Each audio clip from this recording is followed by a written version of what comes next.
Baik, terima kasih semua. Nah, hari ini topik kita adalah mengenai e-commerce dan e-business. Ya. Kita akan melihat ya apa itu e-commerce dan e-business. Sebenarnya kalau konsep e-commerce sendiri maupun prakteknya itu sudah muncul cukup lama. Ya. Pertama kali konsep e-commerce ini booming atau menjadi populer dan sangat terkenal, banyak digunakan itu ketika bersamaan dengan internet mulai diadopsi oleh orang biasa, ya, bukan perusahaan, bukan institusi pendidikan, gitu ya. Jadi kalau Anda lihat riwayat internet, kan internet itu pertama kali dibuat oleh Departemen Pertahanan Amerika Serikat. Dan pelan-pelan partner penelitian internet, yaitu universitas dan lembaga riset di Amerika Serikat bergabung. Kemudian juga mulai kontraktor perusahaan swasta yang menjadi pemasok maupun kontraktor bagi Kementerian Pertahanan, Departemen Pertahanan Amerika Serikat mulai bergabung juga, dan kemudian oleh pemerintah Amerika Serikat, khususnya Departemen Pertahanan, internet ini dilepas, ya, tidak lagi dipegang oleh mereka, tetapi diserahkan kepada komunitas untuk dikelola tersendiri. Nah, kemudian internet mulai berkembang, mulai banyak yang menggunakan, dan begitu mulai banyak yang menggunakan, ya, pada saat itulah mulai muncul bisnis menggunakan internet atau yang kemudian dikenal dengan nama e-commerce. Berdagang. Nanti kita lihat apa bedanya e-commerce dengan e-business, ya. Ini tahun 95. Itu juga mulai munculnya browser atau perambah internet yang berbasis grafis, ya.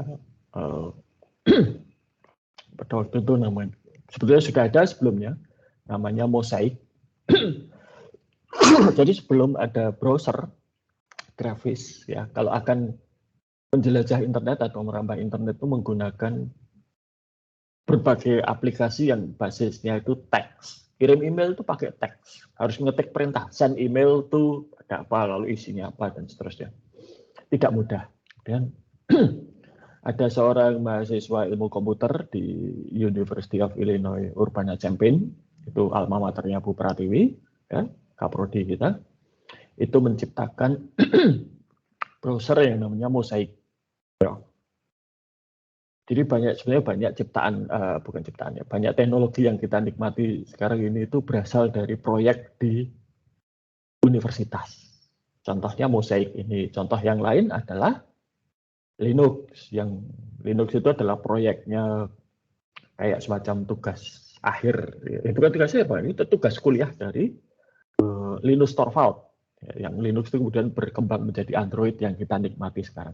Bahkan Google sekalipun itu adalah proyek sekolah tadinya. Proyek penelitiannya Sergey Brin dan Larry Page. Itu. Nah, kembali ke jadi perambah ya browser namanya Mosaic, ya. Itu diciptakan oleh seorang mahasiswa yang namanya Mark Anderson. Dan ketika Mark Anderson melihat Mosaic ini sukses, dia juga itu ternyata kemudian menarik beberapa investor. Salah satu investornya itu adalah seorang profesor ilmu komputer di Stanford University. Dia ini seorang profesor tapi kaya raya. Kenapa kaya? Karena dia punya perusahaan IT yang namanya SGI, Silicon Graphic Incorporated apa itu saya agak lupa ya. I-nya apa? Ya, namanya Jim Clark. Nah, Jim Clark ini SGI itu sekarang sudah tidak ada. Itu komputer yang dipakai untuk desain grafis maupun juga untuk membuat film animasi. Ya. Kalau saya tidak salah ingat, Toy Story yang pertama itu dibuat menggunakan komputer SGI. Ya. Si Jim Clark ini kemudian berkontribusi atau nyumbang modal menjadi investor untuk Mark Anderson sebesar 5 juta dolar. Sangat banyak ya, di tahun 90-an 5 juta dolar itu banyak sekali. Sekarang juga masih banyak. Lalu Mark Anderson ini mendirikan perusahaan yang namanya Netscape, dan mereka merilis browser grafis komersial pertama yang disebut sebagai Netscape Navigator. Ya. Kenapa disebut Navigator? Karena itu menavigasi internet, ya, booming. Pada waktu itu Microsoft belum punya browser. Ya. Microsoft itu masih percaya kepada, mereka membuat sendiri jaringannya, bukan internet, namanya Microsoft Network atau MSN. Dan kemudian ternyata popularitas Netscape ini besar sekali.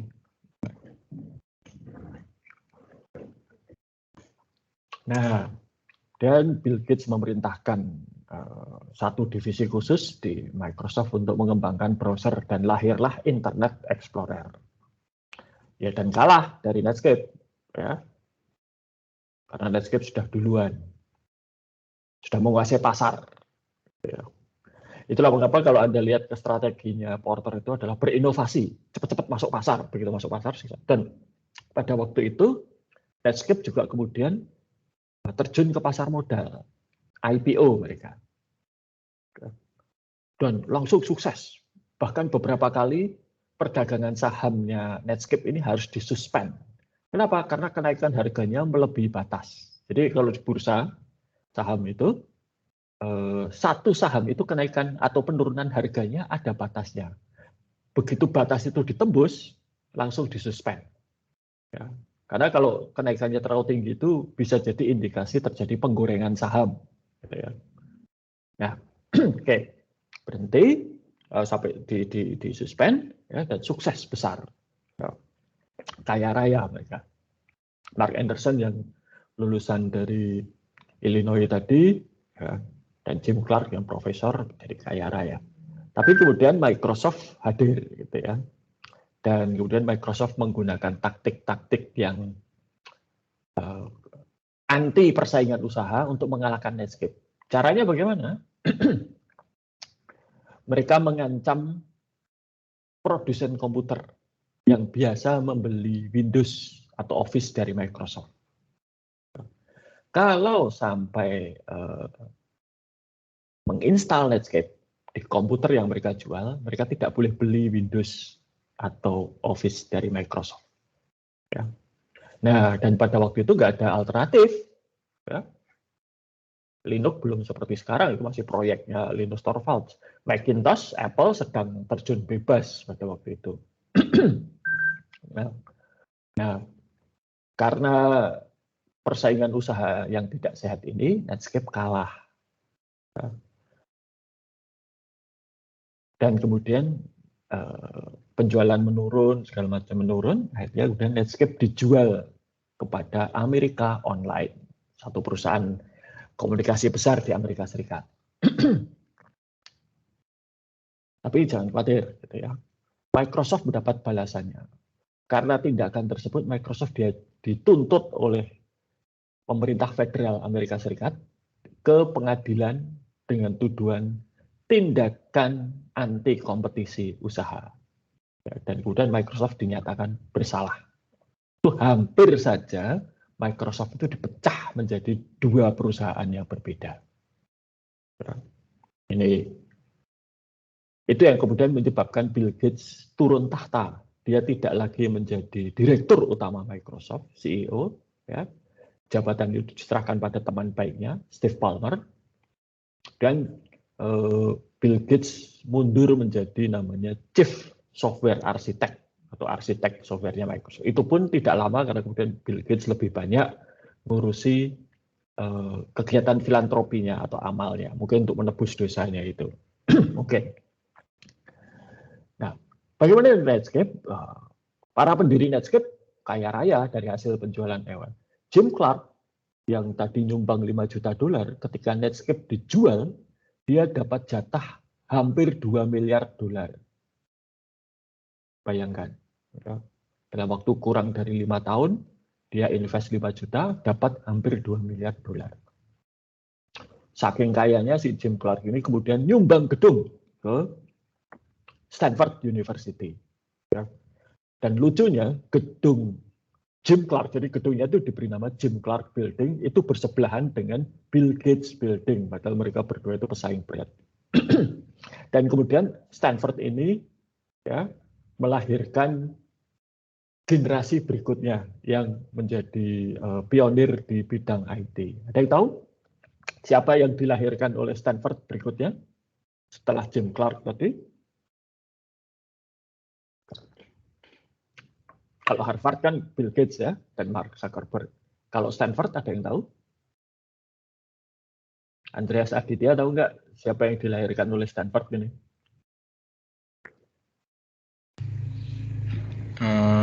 Kurang tahu, Pak. Oke. Yang dilahirkan oleh Stanford berikutnya itu adalah Sergey Brin dan Larry Page, para pendiri Google. Oke. Nah, lalu bagaimana dengan Netscape? Sebelum Netscape tersebut dijual ke Amerika Online, semua paten software maupun juga kodenya Netscape itu dihibahkan kepada satu yayasan. Yayasan ini yang kemudian mengelola Netscape, ya, meneruskan jejak langkah. Netscape mati sudah, ya. Ketika dia diakuisisi AOL itu dia dianggap sudah mati dan pengembangnya. Nah, yayasan itu namanya adalah Mozilla yang kemudian mengeluarkan produk namanya Mozilla Firefox. Dan si Brin serta Page tadi ya mendirikan Google dan Google mengeluarkan produk yang namanya Google Chrome.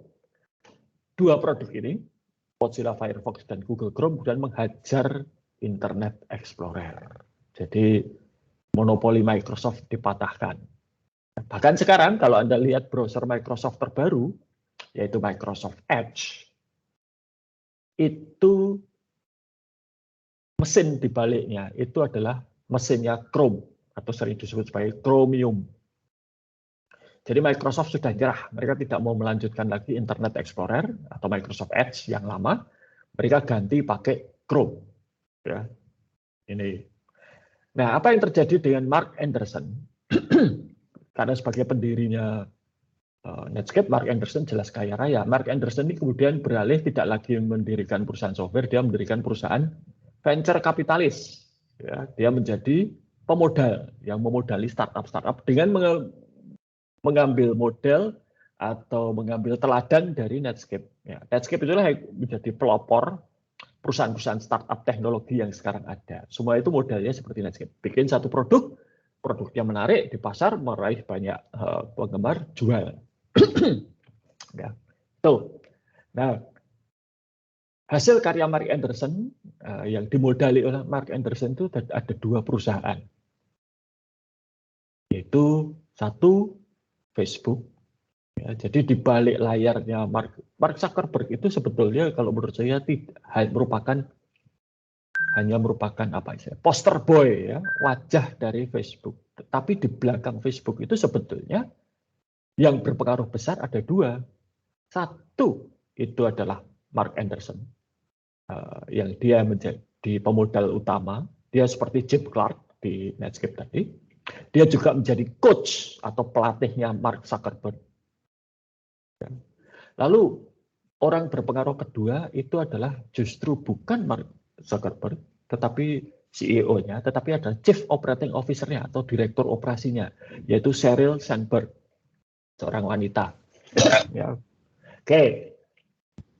Lalu karya kedua Mark Anderson itu adalah Instagram. Ya. Jadi kemudian ketika Facebook mengakuisisi Instagram, nah itu juga adalah strateginya Mark Anderson. Jadi Anda bisa lihat di balik layar itu sebetulnya para pendiri Netscape ini masih berperan besar. Gitu ya.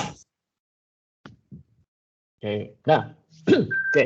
Begitu Netscape populer dan banyak digunakan di rumah-rumah, maka e-commerce berkembang, perdagangan melalui internet. Ya. Sayang, perdagangan melalui internet ini kemudian menciptakan bubble, gelembung perekonomian yang kemudian pecah di tahun 2000. Itu yang sering disebut sebagai .com crash. Kenapa .com? Karena perusahaan-perusahaan yang hadir pada waktu itu namanya pakai .com gitu ya. Hanya ada sedikit perusahaan-perusahaan di masa itu yang lahir di era e-commerce yang berhasil selamat dari crash.com. Yang pertama itu saya yakin kenal, yaitu Amazon. Amazon.com.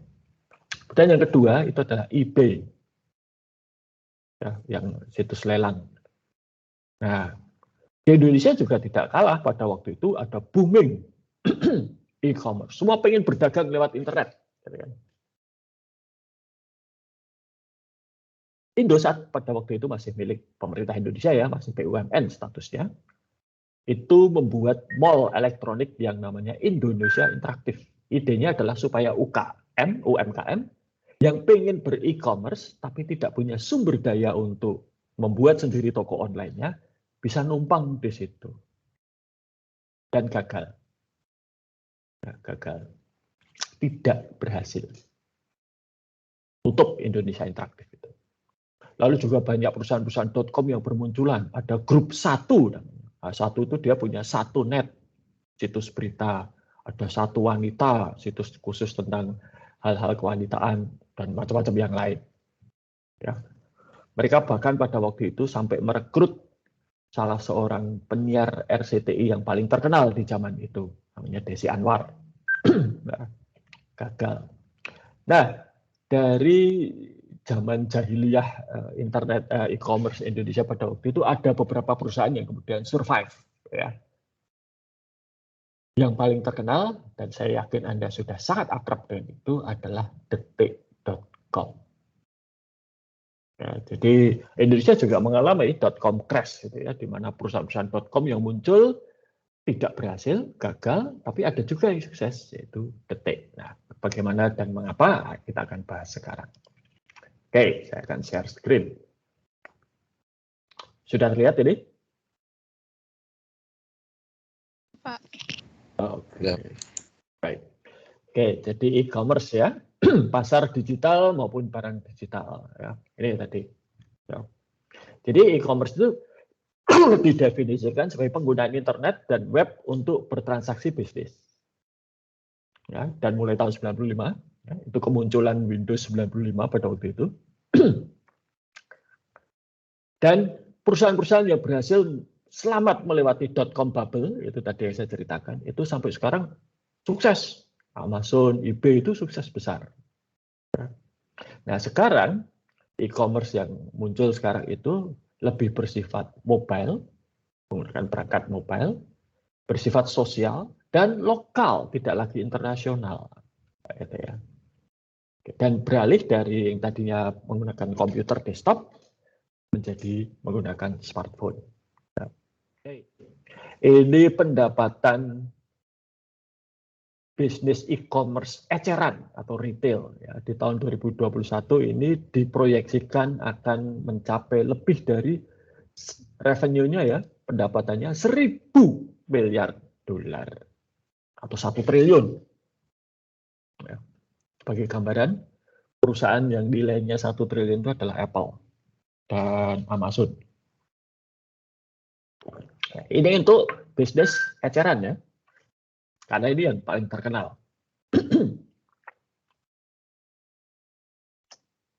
Nah, mengapa e-commerce ini beda dengan bisnis yang lain? Yang pertama itu ini ada di mana-mana. Ya, Anda tidak harus berada pada tempat yang sama, waktu yang sama. Pasarnya itu virtual, Anda tidak harus datang secara fisik. Biaya transaksinya berkurang. Biaya transaksi itu apa toh? Biaya untuk berpartisipasi di dalam transaksi. Kalau misalnya, ini yang saya alami ya, saya itu dulu cari satu buku yang sudah tidak dicetak lagi. Tidak ada versi elektroniknya. Pengarangnya sudah meninggal. Judul bukunya itu, siapa sih? Malah lupa. Tapi Ada kecil gitu ya buku-bukunya itu. Nah, itu ada di satu toko buku di Southampton di Inggris. Ya. Harganya tidak mahal karena itu bukan buku langka. Ya. Dan saya coba beli dari sana, ya, lewat eBay, dikirim ke Indonesia dan berhasil. Kalau di total harga buku dan biaya kirim itu tidak sampai 500.000. Ya. Ini biaya transaksinya menurun. Kalau tanpa e-commerce saya harus datang ke Southampton, ya, berapa tiketnya sudah, gitu ya, dan membeli di sana. Lalu jangkauannya global, melewati batas budaya maupun batas negara. Ya. Lalu juga standar. Coba kalau kalian lihat, kalian misalnya berbelanja di supermarket atau department store, gitu ya, dan membayar pakai kartu. Di mesin di tempat kasir itu ada berapa mesin kartu di situ. Sangat jarang sekali, terutama kalau supermarket besar atau department store besar itu hanya ada satu. Ya, karena beda-beda, tiap bank punya standar tersendiri. Tapi coba kalau kita belanja melalui internet, ya standarnya hanya satu, yaitu mau pakai smartphone, mau pakai tablet, mau pakai komputer, ya kayak gitu. Ya. Lalu juga kaya, ada video, ada testimoni, ada rekaman suara mungkin, ada pesan teks dan lain sebagainya. Jadi ini cukup baik. Interaktif. Misalnya kalau Anda akan membeli di barang atau produk di satu marketplace, bisa lihat dulu pengalaman user yang lain. Bisa bertanya, ya, pembeli-pembeli yang lain bagaimana pengalamannya. Bisa tanya pada penjual, saya warna ini ada enggak, ukurannya ada tidak, dan seterusnya. Lalu informasinya juga padat. Ya. Harga maupun biaya yang tertera itu transparan. Anda bisa membandingkan. Si penjual ini jual berapa, penjual itu jual berapa. Dan dengan demikian kita jadi tahu harga rata-ratanya berapa. Kalau terlalu tinggi dibanding harga itu berarti tidak wajar, terlalu rendah juga tidak wajar. Maka sebaiknya dihindari. Gitu kan. Lalu juga ini bisa memungkinkan adanya diskriminasi harga. Jadi untuk segmen tertentu itu boleh bayar lebih murah. Contohnya ya, dulu ketika saya beli Dell komputer, laptop Dell, Dell itu tidak punya toko fisik. Kalau mau pesan bisa telepon atau lewat web. Ada formulir pesanannya. Kalau pakai web itu harganya dapat potongan harga $100. Sedangkan kalau lewat telepon tidak. Kenapa? Ya itu price difference. Harga bayar operator teleponnya itu $100 itu. Ya. Dan bisa di customize ya, dan bisa bersifat sosial. Artinya kita bisa berinteraksi dengan orang lain dalam rangka perdagangan tersebut. Ya, ini. Nah, internet itu dan juga pasar digital ini telah mengubah cara perusahaan berbisnis. Dulu ada asimetri informasi. Informasi mengenai satu produk itu lebih banyak diketahui oleh penjualnya atau produsennya dibanding dengan konsumen. Konsumen tidak tahu apa-apa. Dan karena tidak tahu, maka posisi tawar-menawarnya lemah. Misalnya, kalau saya beli mobil, gitu ya, dan saya tidak tahu mobil ini kalau sudah setahun nanti akan harus ganti sesuatu yang spare part yang mahal misalnya. Maka saya kalau tidak tahu informasi ini akan membeli dengan harga yang dipublish, harga yang tertera gitu ya. Dan sudah setahun kemudian menanggung biaya besar. Tetapi sekarang dengan tersedia informasi yang banyak, informasi mengenai 1 tahun harus ganti spare part ini akan saya ketahui. Ya. Kenapa? Ya karena pengguna yang lain sudah tahu dan kemudian share informasi itu. Sehingga asimetrinya menjadi tidak terlalu tajam. Ya, tidak terlalu jauh bedanya. Sehingga kalau saya tahu bahwa setahun lagi saya akan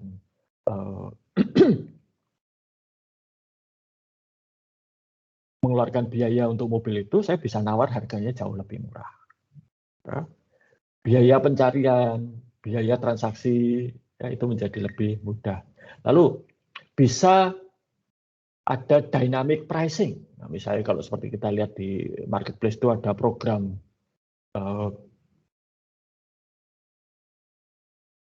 promo gajian, gitu ya.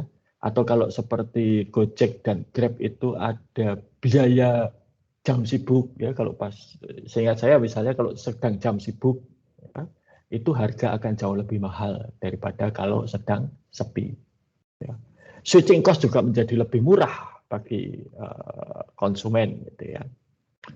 Dan terjadi disintermediasi. Disintermediasi itu apa? Nih, ini artinya dari produsen ini bisa langsung ke konsumen tanpa harus melewati jalur distribusi. Tidak harus lewat distributor, tidak harus lewat retailer. Setiap satu simpul pada downstream supply chain ini, itu ada biayanya. Bisa dilihat di sini. Kalau lewat distributor dan pengecer, harganya jadi $48,5. Begitu langsung ke pengecer, jadi 40.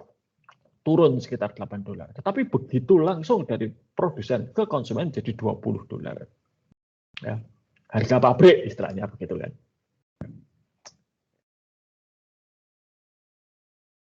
Ya. Di dalam e-commerce itu ada 3 hal yang biasanya didigitalkan. Yang pertama itu adalah transaksinya. Jadi pemesanan, pembayaran itu didigitalkan. Ini yang nomor 1 biasanya ini. Ya. Kedua yang didigitalkan itu adalah barangnya atau produknya. Lagu, film, buku itu sudah bisa didigitalkan, foto. Tapi kalau handphone, barang-barang fisik belum bisa. Ya. Ketiga yang kemudian didigitalkan itu adalah distribusinya. Dulu Netflix itu barangnya digital, film kan. Tetapi distribusinya harus fisik karena filmnya itu disimpan dalam bentuk DVD.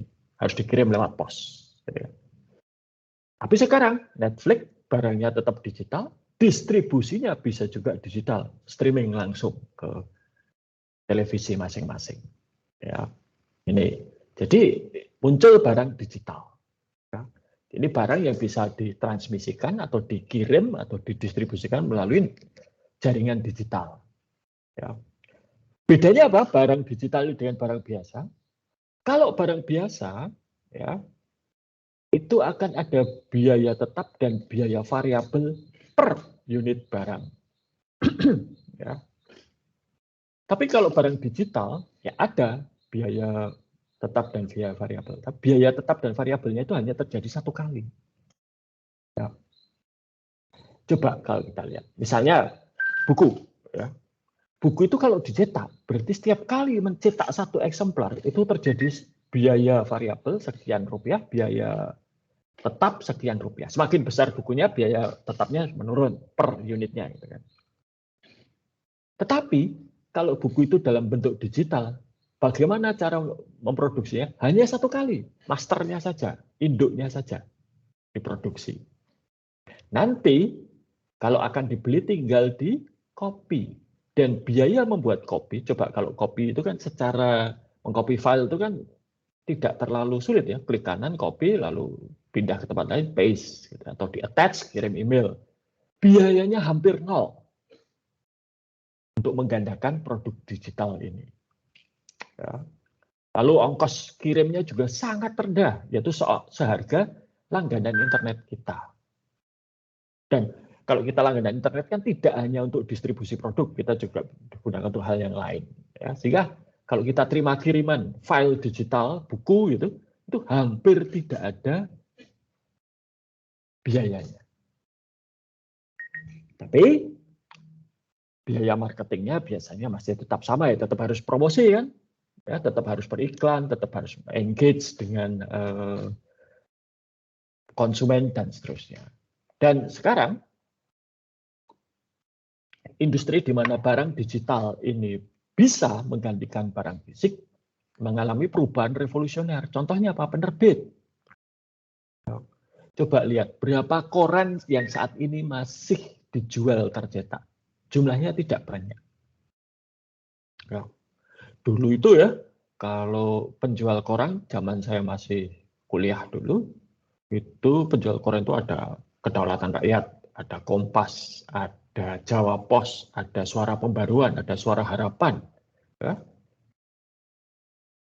Ada tabloid, gitu kan, tabloid bull, ya mingguan itu banyak. Tapi sekarang kalau saya lihat penjual koran itu hanya jualan mungkin Kompas, KR, ya, Tribun, koran Merapi paling-paling sudah, ya. Semakin tipis gitu ya. Ini kenapa? Ya sudah tergantikan digital. Lagu, siapa di antara kalian yang masih beli CD lagu? Toko CD-nya saja yang saya tahu sudah tutup itu yang di Jalan Mataram. Ya. Kalian sekarang lebih pilih streaming. Ya. Kalau sabar mendengarkan iklan, Spotify bisa gratis, gitu kan? Numpang WiFi kampus misalnya itu lebih gratis lagi. Gitu. Oke. Nah, tipe-tipe. Jadi tadi ya, yang dalam e-commerce itu yang didigitalkan adalah proses transaksinya, barangnya maupun proses distribusinya. Kalau barangnya digital, transaksi, distribusi itu bisa digital juga. Itu yang disebut sebagai derajat digitalisasi. Oke, nah tipe-tipe e-commerce itu ada eceran, ya, dari yang disebut sebagai business to consumer. Ada yang Pak saya bukan grosiran ya, tapi dalam partai besar yaitu business to business untuk kulaan gitu ya antar perusahaan, dan ada yang consumer to consumer. Ya, jadi individu ke individu, contohnya di eBay atau mungkin kalau di Indonesia ada OLX gitu ya. Lalu ada mobile commerce, kalau mobile commerce-nya adalah e-commerce dengan menggunakan perangkat mobile. Nah, mengapa tahun 2000 itu banyak perusahaan e-commerce yang gagal? Jawabannya nomor satu, ya, kalau di Indonesia ya, itu adalah belum meratanya internet. Tahun 2000-an ketika internet e-commerce ini populer di Indonesia, itu belum banyak pengguna internet. Dari sekitar 200 juta penduduk Indonesia yang menjadi pengguna internet itu belum sampai 10 juta. Jadi dari sisi pasar belum banyak. Kemudian kedua, kalau di Indonesia ini ya, itu adalah alat pembayaran. Alat pembayaran transaksi pada e-commerce itu dulu hanya kartu kredit. Dan dari sekian juta pengguna internet yang jumlahnya tidak banyak tadi, yang punya kartu kredit yang nggak banyak. Yang punya kartu kredit pun belum tentu mau pakai internet. Apalagi membeli secara online. Nah, itu kalau di Indonesia. Kalau di Amerika Serikat dan e-commerce dunia pada umumnya, mengapa gagal? Itu adalah karena tidak punya bisnis model yang tepat. Bisnis model itu adalah cara perusahaan memperoleh pendapatan. Bagaimana caranya? Nah, yang terjadi adalah mereka punya produk, tapi nggak tahu bagaimana itu caranya dijual, ya, dapat investor, uangnya digunakan untuk ekspansi, tapi revenue tidak naik. Biaya naik, revenue tidak naik, atau pendapatan tidak naik. Apa yang terjadi? Bangkrut. Nah, itu yang terjadi pada tahun 2000. Nah, sekarang, mengapa e-commerce di Indonesia terutama itu berhasil? Satu, jumlah pengguna internet sudah sangat banyak. Ya, angka terakhir yang saya dengar sekitar 4-5 tahun yang lalu sudah 100 juta lebih. Hampir separuh dari penduduk Indonesia. Mungkin sekarang sudah lebih karena ada pandemi ini ya. Mungkin sekarang sudah di atas 70% pengguna internet. Dua, alat pembayaran. Itu sekarang lebih banyak opsinya. Ada yang bisa pakai saldo uang dompet digital, kartu kredit masih tetap diterima, transfer bank juga bisa, atau melalui pembayaran lewat gerai-gerai minimarket tertentu. Jadi ini lebih fleksibel. Lalu juga belajar dari kegagalan e-commerce di tahun 2000, e-commerce dunia kemudian punya model bisnis yang lebih jelas. Apa saja? Satu, portal. Portal ini sekarang sudah tidak terlalu laku ya. Tapi zaman saya dulu yang namanya mesin pencari informasi itu portal. Ya, coba saya tunjukkan. Nah.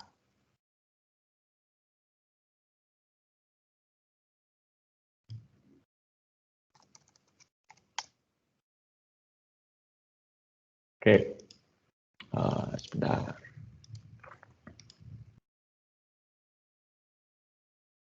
Nah, kalau Anda lihat ini halaman Yahoo Indonesia, inilah portal.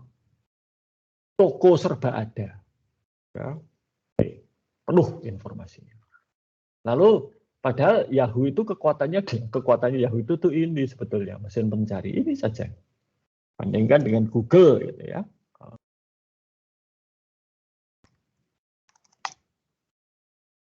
Nah, Google kan hanya seperti ini. Sedangkan Yahoo seperti ini. Jadi ini toko serba ada, ini kosongan begini.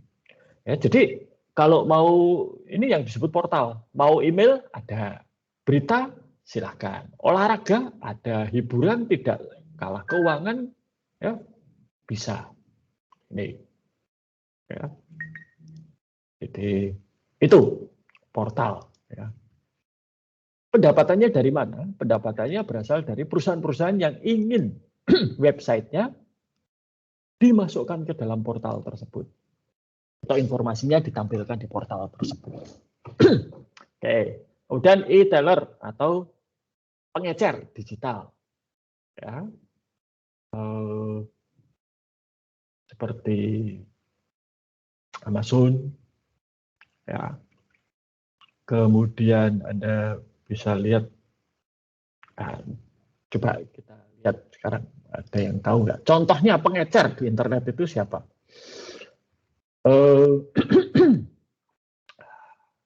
Mbak Swensi Neria Fatri, mana ini? Mbak Swensi. Halo Pak. Oke, Mbak Swensi, bisa memberikan contoh Mbak, pengecer di internet itu siapa? Toko yang jualan eceran di internet siapa? Oh itu Pak, saya beri contohnya.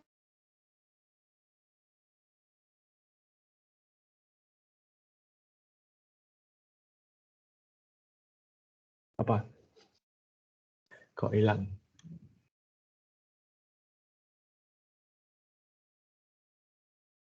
Oke, Mbak Swensi tidak bisa bicara gitu ya. Oke, kita lihat yang lain. I Gede Surya Mahesa Putra, mana ini? Mas I Gede Surya Mahesa Putra.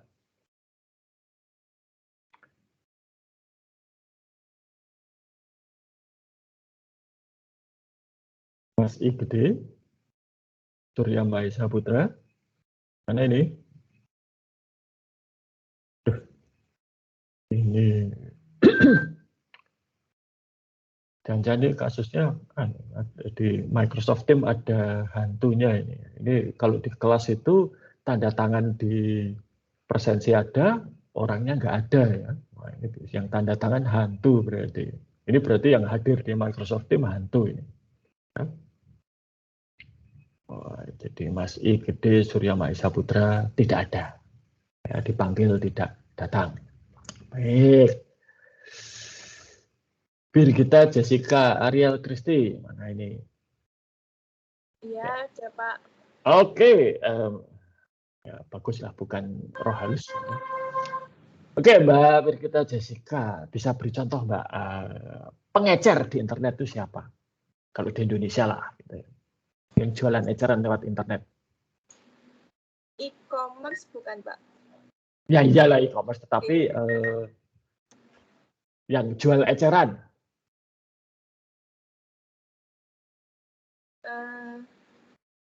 Apa ya? Masih kurang tahu Pak. Loh, kok kurang tahu? Waduh, oke ya. Belum pernah belanja. Mungkin seperti baju gitu Pak. Ya sebut nama perusahaannya. Baju ya boleh, tapi sebut nama perusahaannya. Oh, perusahaannya seperti Cotton In gitu, Pak. Ada itu ya? Bisa Ada. belanja lewat internet ya? Bisa. Oh, gawat. Saya tuh serumah yang laki-laki hanya saya gitu kan. Jadi kalau anak dan istri saya sudah mulai bicara mengenai fashion, tewas saya. Seingat saya sudah 5 tahun belakangan ini yang kalau saya tidak pernah beli baju sendiri ya, pasti dibelikan. Oke, baik, terima kasih ya. Jadi itu pengecer, ya, jualnya eceran. Nah, oke, kita kembali ke ini. Ya. Jadi pengecer. Kemudian ada penyedia konten, konten provider. Contohnya apa? Netflix, Disney Plus, Amazon Prime Video. Dan mereka benar-benar tidak hanya menjualkan karya orang lain ya. Mereka memproduksi konten. Bahkan sekarang Netflix, Amazon itu sudah rumah produksi. Mereka membuat sendiri acara-acaranya. Sudah mengalahkan TV. Disney Plus Anda sudah tahu di situ dari dulu kerjaannya bikin film ya. Jadi kalau sekarang mereka punya layanan streaming ya kontennya berasal dari film-film mereka. Dan ingat ya Disney itu menguasai Fox. Juga menguasai begitu dia menguasai Fox dan Lucasfilm ya maka semua Fox itu ada macam-macam ada The Simpsons, ada kalau Lucasfilm ada Star Wars ya, dan juga mengakuisisi Marvel ya, itu besar. Lalu ada transaction broker atau maklar transaksi. Ini contohnya apa? Contohnya adalah Agoda untuk hotel atau juga Traveloka untuk kepentingan perjalanan. Ya. Jadi Traveloka itu kan nggak jualan tiket pesawat atau alat transportasi. Mereka juga tidak jualan hotel. Mereka itu dititipi hotel oleh hotel penginapan, juga dititipi oleh maskapai penerbangan, kereta api dan kapal laut. Jadi broker transaksi. Dan juga ada yang just tip itu ada ya. Jadi mereka membelikan sesuatu untuk. Dan ada market creator. Nah, market creator ini ya. Jadi kalau tadi ketika saya tanya apakah ada pengecer elektronik, kalau jawabannya Tokopedia, Bukalapak itu keliru. Tokopedia dan Bukalapak itu adalah market creator. Mereka membuat pasar. Dan di dalam pasar itulah kemudian para penjual dan pembeli bisa bertemu untuk bertransaksi. Ya, ini. Kemudian ada service provider, penyedia layanan. Contohnya apa? Contohnya adalah, kembali salah satu contohnya adalah Amazon. Khususnya Amazon Web Service. Netflix, tadi saya cerita ya, Netflix itu tidak punya jaringan sendiri. Mereka tidak punya server sendiri. Mereka numpang di servernya Amazon Web Service. Apple, bagi Anda yang pakai produk Apple lalu pakai iCloud, ya, di belakang iCloud itu adalah servernya Google dan Microsoft. Jadi kalau iCloud itu dibuka betul, di belakangnya itu adalah mereknya adalah Microsoft dan Google service provider. Dan tadi ada service provider lain, misalnya telekomunikasi, koneksi internet, gitu ya, ini service. Kemudian ada community provider yang menyediakan tempat untuk komunitas. Contohnya apa? Facebook, Instagram. Ya. Sosial media itu adalah penyedia komunitas. Di situ Anda bisa bertemu dengan orang lain yang seide, gitu ya, atau yang punya aspirasi sama, atau punya hobi yang sama untuk kemudian bersosialisasi. Ini. Lalu dari mana pendapatan e-commerce ini? Nomor satu itu adalah iklan. Google, mesin pencari ya, mesin pencari Google itu pendapatan utamanya dari iklan. Facebook itu, Instagram, TikTok, dan lain sebagainya, pendapatan dari iklan. Kemudian penjualan, ya, kalau tadi eceran tadi ya, pedagang eceran di internet ya dari jualan. Cotton Ink tadi misalnya jualan baju, gitu ya. Kemudian ada ya Apple itu jualan produknya, Dell jualan produknya, dan ada yang kemudian langganan, subscription, Netflix misalnya, Disney Plus. Ada yang sifatnya free atau freemium. Nah, ini ada dua pilihan, mau gratisan atau bayar. Tentunya ada perbedaan fasilitas, gitu ya. Contohnya apa? Spotify. Jadi kalau Spotify itu Anda kan bisa gratis tuh, ya. Tapi kalau gratis tuh setiap berapa saat atau berapa lagu ada iklan. Lalu Anda tidak bisa skip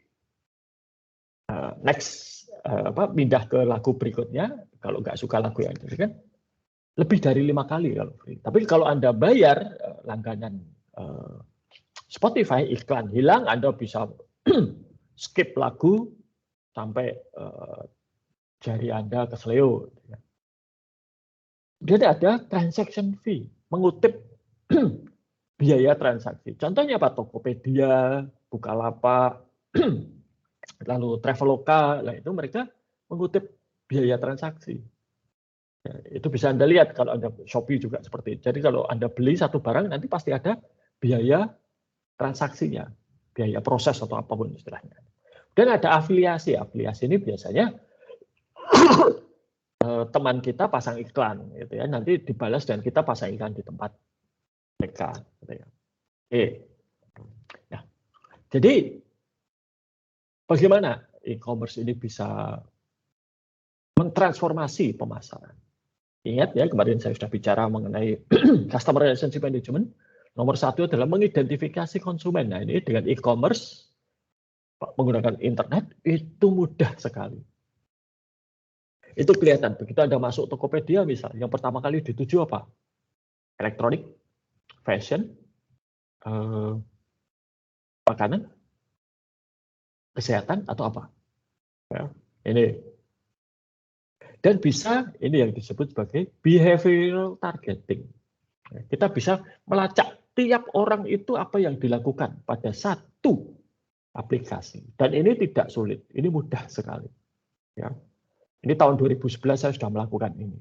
Saya tuh bahkan bisa tahu pengguna, jadi ada aplikasi itu, pengguna itu pakai komputer apa untuk mengakses. RAM-nya berapa saya tahu. Saya bahkan bisa tahu kalau Anda pernah nonton Netflix sampai berjam-jam, Netflix kan kemudian tiba-tiba mengeluarkan notifikasi, masih nonton nggak gitu ya.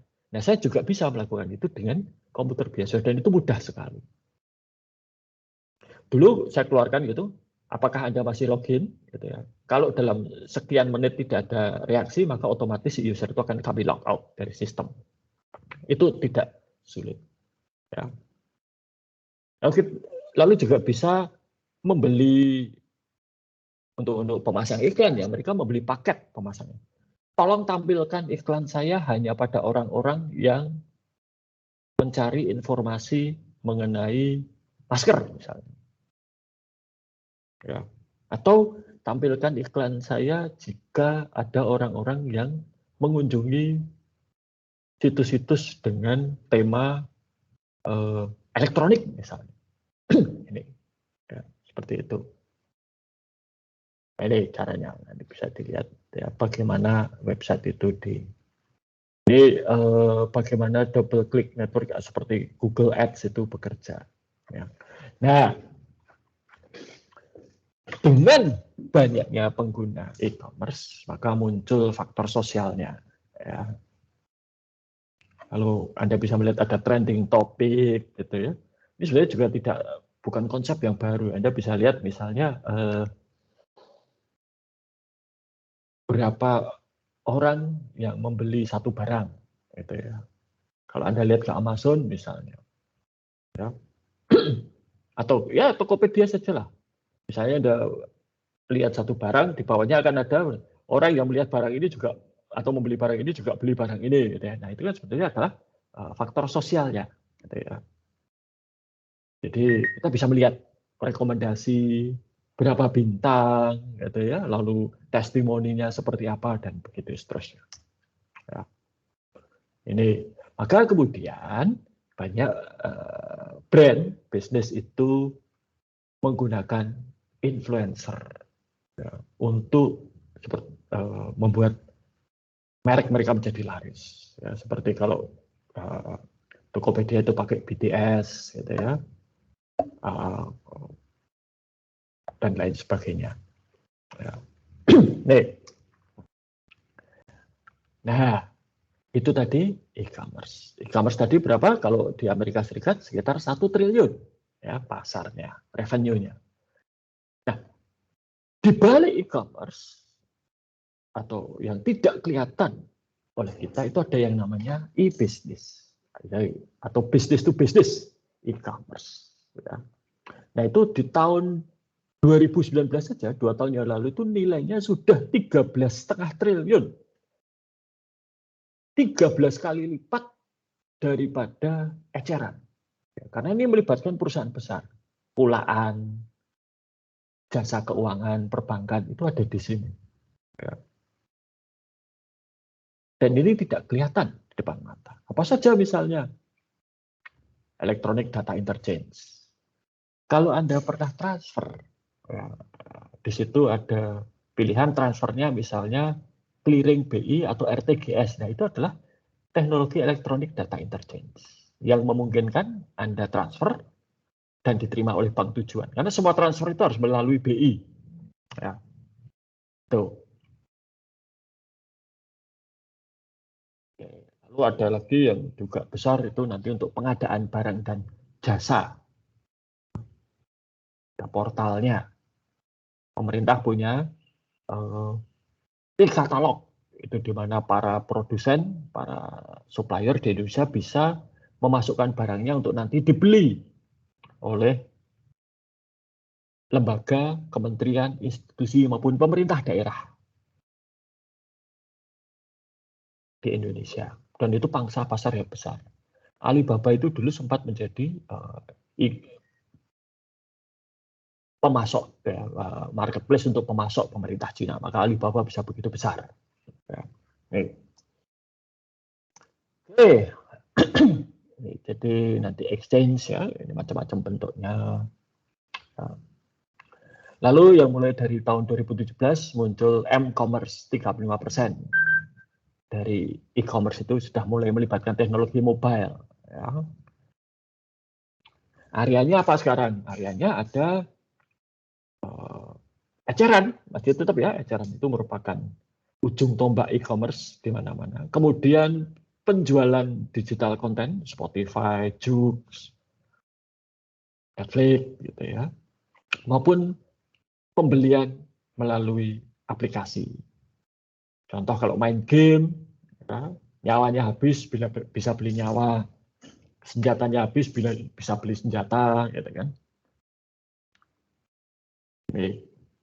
Atau yang lain-lain, misalnya dari Spotify itu bisa beli paket langganan dan seterusnya.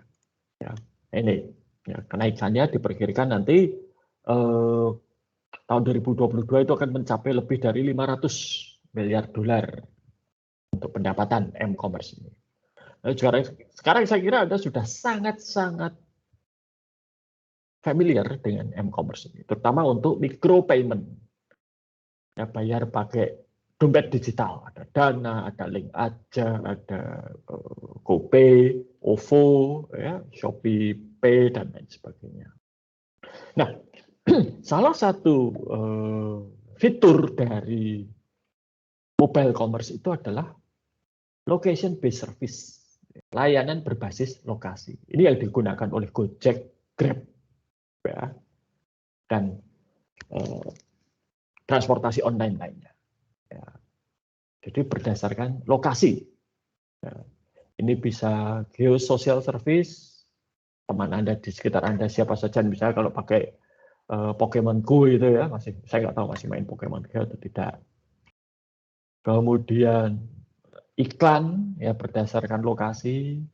Kalau Anda buka GoFood misalnya di Jogja dengan Anda buka GoFood di Jakarta, nanti iklannya tentunya berbeda. Ya. Lalu aplikasi perbankan, ya, iklan dan 55% di Amerika Serikat ya pengecer online itu punya situs e-commerce. Nah, kalau akan terjun ke e-commerce, lalu apa yang harus dilakukan? Satu itu adalah tujuannya mau apa?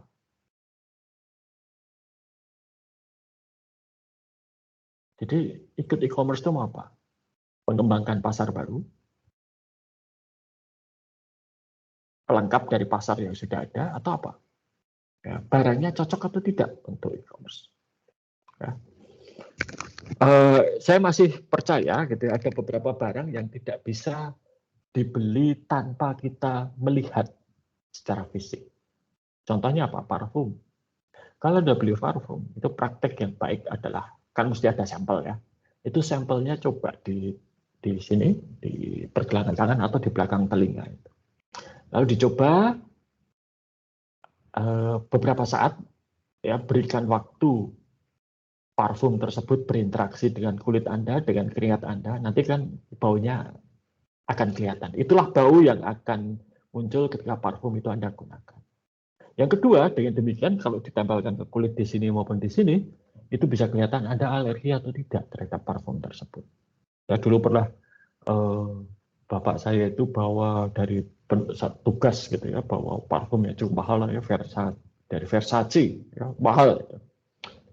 Baunya enak, tapi ketika saya pakai setelah 1 jam itu baunya seperti bau jamu. Gitu ya. Jadi itu tidak cocok untuk saya. Nah ini, kalau buku itu ya selama judulnya benar, penerbitnya benar, penulisnya benar, atau ISBN-nya benar, ya bukunya itu. Lagu juga demikian. Anda beli Metallica, asal itu sudah betul lagunya ya, dari Spotify misalnya, nggak akan berubah menjadi lagu uyon-uyon. Ya. Anda beli lagu jazz, tidak akan berubah menjadi dangdut. Itu. Kemudian, memilih teknologi yang tepat untuk mencapai tujuan tersebut. Karena opsi teknologi e-commerce banyak sekali. Buat sendiri, beli, dibuatkan, atau bagaimana? Ini. Lalu juga, kalau yang namanya e-commerce itu harus terasa kehadirannya. Satu, harus punya website, itu jelas. 2, punya email untuk dihubungi. Punya sosial media juga untuk berinteraksi. Telepon malah sudah sangat jarang. Dan ternyata juga tetap offline itu penting. Maka Anda bisa melihat iklan-iklan di baliho, gitu ya, di koran, di TV, radio mengenai e-commerce. Dan tentunya kemudian ya kita harus realistis mau berapa lama e-commerce ini dibangun ya dengan milestone dan project. Nah ini misalnya website itu ada platform tradisional, mobile atau tablet, email ini bisa untuk berkomunikasi internal maupun eksternal, sosial media jelas ya, offline media. Oke, sampai di sini apakah ada pertanyaan?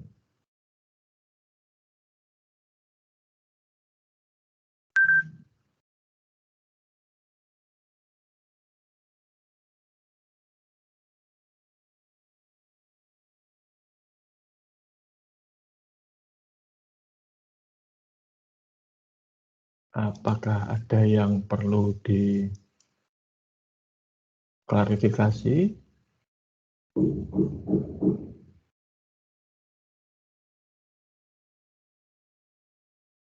Oke. Nah, saya sudah meninggalkan tugas. Ya, ini terkait masih dengan tugas Anda yang pertama dulu. Ya, Anda kan dulu mengamati UMKM yang beralih dari offline ke online. Nah, coba diamati, apakah menggunakan tadi derajat digitalisasi transaksi, produk, dan distribusinya apakah sudah secara digital. Ya. Itu, dan harus dijelaskan. Oke. Itu tugas Anda untuk minggu depan, kelompok ya. Ada pertanyaan? Oke, kalau tidak ada, saya kira cukup sekian untuk hari ini dan sampai jumpa lagi pada perkuliahan berikutnya.